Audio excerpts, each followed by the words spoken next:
Kailangan mag-record ka ng video na may cellphone at baso na wala pang tubig. Kunwari, tinatap mo yung cellphone na sa ibabaw ng baso.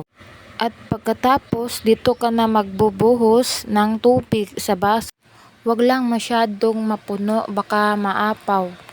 Yung nagbuhos na ko ng tubig guys, hanapin niyo yan si overlay.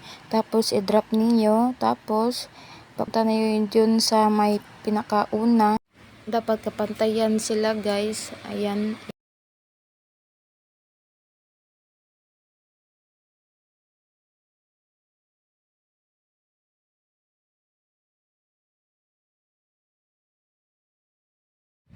Kapag may sobra, i-split natin yan. Tapos, delete. Yung may logo ng CapCut, i-delete niyo yan. Tapos, itap niyo yun sa baba, ikalawa. Karamihan talaga sa Magic ngayon, mas ang ginagamit dahil kaya mo itago ang feeling mo sa kanya. Whee! Ang gagamitin natin dito ay rectangle.